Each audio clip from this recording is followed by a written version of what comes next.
Hello दोस्तों। तो चलिए, आपका स्वागत है हमारे इस यूट्यूब चैनल पे। और आज हम लोग स्टार्ट करने वाले हैं ऑपरेटिंग सिस्टम। तो सबसे पहले हम लोग बात करते हैं कि ऑपरेटिंग सिस्टम होता क्या है ना। देखिए, ऑपरेटिंग सिस्टम क्या होता है। आप इसको ऐसे समझें कि आपका फ़ोन है, ठीक है, और आपके फ़ोन में बहुत सारे एप्लीकेशन रन हो रहे होते हैं। तो ये जो इतने सारे एप्लीकेशंस आपके फ़ोन में रन हो रहे होते हैं, ये जो मैनेज करता है वही आपका होता है ऑपरेटिंग सिस्टम। वही आपका सारा का सारा एप्लीकेशंस को मैनेज करता है, ठीक है। अब देखिए, आप समझिएगा चीज़ों को। ये जो होता है ना आपका ऑपरेटिंग सिस्टम, ये आपका एक्ट करता है एज अ इंटरफेस। कहाँ पे इंटरफेस की तरह एक्ट करता है? आपका यूज़र और हार्डवेयर के बीच में। ऑपरेटिंग सिस्टम जो है यूज़र और हार्डवेयर के बीच में एक्ट करता है एज अ इंटरफेस। आप इसको कैसे समझ सकते हैं? आप इसको ऐसे समझ सकते हैं कि मान लो कि आपके फ़ोन में कैमरा है। अब आप डायरेक्टली कैमरा को एक्सेस नहीं करते हो। क्यों? क्योंकि वो एक हार्डवेयर है और आपको पता नहीं है कि वो उसका इंटरनल स्ट्रक्चर क्या है। वो अपन को नहीं होते हैं पता, है ना।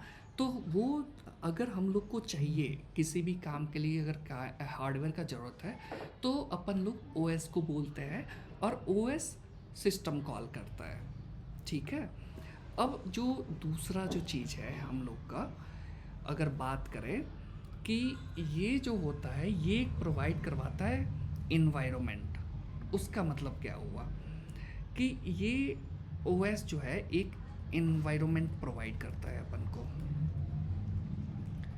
इसका कहने का मतलब ये है कि जो भी अपन एप्लीकेशन यूज़ करते हैं, जो भी चीज़ें चाहिए होती हैं उसको एग्जीक्यूट करने के लिए, उसके लिए ये एक इन्वायरमेंट ही बना के दे रहा है ना।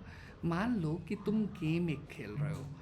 गेम जो अपन खेलते हैं उसके लिए एंड्रॉयड ऑपरेटिंग सिस्टम एक प्लेस प्रोवाइड करवाता है। इसको ऐसे समझें कि ये एक स्टेज है। जो ऑपरेटिंग सिस्टम जो है ना, वो एक स्टेज है और उस पे जो गेम है, जो प्रोग्राम है, जो इन्वायरमेंट में रन करेगा, वो एक परफॉर्मर है।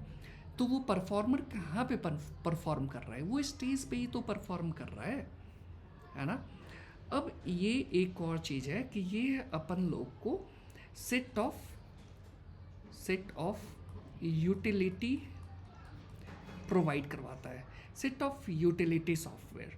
अब मान लेते हैं कि एक कोई सॉफ्टवेयर बनाना है, तो वो भी कहाँ पे बनेगा? वो भी, उसके लिए भी हम लोग एक कंप्यूटर को यूज़ करेंगे जो कि किसी ना किसी एक ओएस पे चल रहा होगा।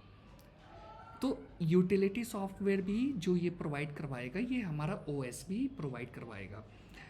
अब एक और बात है जो बहुत ही इम्पॉर्टेंट है कि ऑपरेटिंग सिस्टम जो होता है ना, ये एक एक्ट करता है रिसोर्स एलोकेटर की तरह। इसका मतलब क्या हुआ कि रिसोर्स एलोकेटर, इसका मतलब ये होता है कि मान लो तुमने 10 एप्लीकेशन चला दिए। अब 10 एप्लीकेशन में किस एप्लीकेशन को कितना सीपीयू मिलेगा, ये कैसे पता चलेगा? इस कितना समय तक ये एग्जीक्यूट करना है, कितना समय, कब ये मेन मेमोरी के अंदर आएगा, है ना। ये सारा जो चीज़ होता है ये मैनेज करना पड़ता है। और ये कितना इसको स्पेस चाहिए होगा रन करते वक्त, ये सारा जो काम है ये भी हमारा ओएस का ही है। ओएस ही बताता है कि तुमको इतना टाइम मिलेगा एग्जीक्यूट करने के लिए किसी भी प्रोग्राम को, है ना। तो ये एक्ट करता है एज अ रिसोर्स एलोकेटर और ये कंट्रोल करता है हमारे एप्लीकेशन को, ठीक है। अब अगर हम आगे देखें इसके अलावा क्या है यहाँ पे चीज़ें, तो आ, ये हमारा एक जो है ना, एक एक वर्ड है एब्स्ट्रैक्ट। बहुत लोग को शायद इसका मतलब पता हो, और जिनको नहीं पता है अगर उनको बताया जाए, सॉफ्टवेयर जो होता है ना हमारा, अगर हम सही से यहाँ पे बताएं, सॉफ्टवेयर जो है वो एब्स्ट्रैक्ट करता है हार्डवेयर को। हार्डवेयर को इसका कहने का, इस लाइन का मतलब क्या हुआ? इस लाइन का कहने का मतलब ये हुआ कि अपन को नहीं पता, जब व्हाट्सएप यूज़र चला रहा होता है या अपन ये वीडियो ही रिकॉर्ड कर रहे हैं, तो क्या हम लोग को ये जानना है कि ये किस फॉर्म में डेटा को रिकॉर्ड कर रहा है, कौन से बाइट पे काम करता है, किस तरीक़ा से डेटा फ्लो हो रहा है, ये नहीं पता है। हम लोग को सिर्फ इतना मतलब है कि ये एक काम हम लोग कर रहे हैं इस पे और वो काम हो रहा है, हमारा बस यही मकसद होता है। तो इस चीज़ को अपन बोलते हैं एब्स्ट्रैक्ट। तो ऑपरेटिंग सिस्टम जो होता है वो एब्स्ट्रैक्ट प्रोवाइड करवाता है हार्डवेयर को लेके, मतलब एंड यूज़र को नहीं मतलब है कि कैसे इंटरनली वो कैसे काम करता है ना। अब अगर एक बेसिक ओवरव्यू अगर लेना चाहें तो कैसे होगा, अगर बेसिक समझना पड़े इसका, तो देखो अपने पास ये अगर मान लो तुम कि ये हो गया यूज़र और ये भी है यूज़र, ठीक है, ये यूज़र हो गया और ये जो अपन का है ये सॉफ्टवेयर वाला पार्ट हो गया। अब देखो यहाँ पे क्या है ना कि यहाँ पे अपन के पास हो सकते हैं सिस्टम सॉफ्टवेयर भी और यहाँ पे हो सकते हैं अपन के एप्लीकेशन सॉफ्टवेयर भी। अब देखो फर्स्ट लेयर को अगर हम समझें तो ये यूज़र्स का लेयर है जो एंड यूज़र होगा। एंड यूज़र यहाँ पे आएगा और वो रिक्वेस्ट कहाँ पे करेगा, डेटा को यहाँ पे करेगा। उसको तो मतलब है सिर्फ सॉफ्टवेयर से ना, वो सिस्टम सॉफ्टवेयर हो, एप्लीकेशन सॉफ्टवेयर। अब सिस्टम सॉफ्टवेयर क्या हो सकता है? सिस्टम सॉफ्टवेयर जो कि ओएस खुद एक सिस्टम सॉफ्टवेयर है जो पूरे कंप्यूटर को चलाने में मदद करता है, करेक्ट नो? अगर इसी तरीके से एप्लीकेशन सॉफ्टवेयर का बात करें तो मान लो कि जो एक पार्टिकुलर टास्क को कंप्लीट करने के लिए बनाया गया हो, जैसा कि आपका वर्ड डॉक्यूमेंट हो गया है ना, वो एक पार्टिकुलर टास्क को फुलफिल करता है।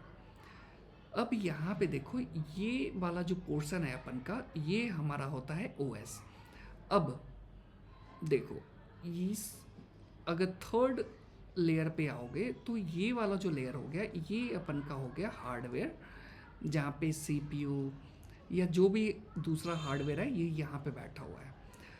अब देखो होता क्या है, ऑपरेटिंग सिस्टम हमने बोला ना कि ये एक्ट करता है as a interface between the user and the hardware. अब देखो यहाँ पे ये जो अपन का हार्डवेयर है ये यहाँ से कंट्रोल हो रहा है, ठीक है, और ये यहाँ पे सिस्टम सॉफ्टवेयर और या एप्लीकेशन सॉफ्टवेयर गया। अब इसको एक मैनेजर अपन लोग समझ सकते हैं कि मान लो कि एक रेस्टोरेंट है और रेस्टोरेंट में ऑपरेटिंग सिस्टम जो है एक मैनेजर है। अब एक यूज़र गया और उसने बोला कि हमको ये वाला ऑपरेशन परफॉर्म करना है। अब उसके लिए क्या रिक्वायरमेंट है क्या नहीं है, मान लो किचन में अब क्या, अगर ओएस अगर रेस्टोरेंट का मैनेजर है तो उसी को पता है ना कि किचन में क्या क्या चीज़ अवेलेबल हो सकता है। तो ये ऑपरेटिंग सिस्टम उस रिलेटेड हार्डवेयर सर्विस को कॉल कर देगा। तो ये हमारा जो मेन होता है ऑपरेटिंग सिस्टम का बेसिक ओवरव्यू है। तो अपन लोग अगले क्लास में और डिटेल में बात करेंगे एक नए टॉपिक के साथ। और अगर यहाँ पे अगर कोई भी पॉइंट क्लियर नहीं हुआ या और अच्छे तरीक़े से समझना हो तो आप कमेंट कर सकते हैं, या किसी पॉइंट को क्लैरिफाई करना हो तो आप कमेंट कर सकते हैं। और नहीं तो अगले वीडियो में हम लोग बात करेंगे, मे बी अपन लोग बात कर सकते हैं सर्विसेज ऑफ ऑपरेटिंग सिस्टम, या तो अपन लोग ये बात कर सकते हैं सर्विसेज ऑफ ओएस या goal of OS, may be दोनों चीज़ हम लोग देखेंगे। तो चलिए फिर मिलते हैं अगले वीडियो में, तब तक के लिए चलिए जय हिंद जय भारत।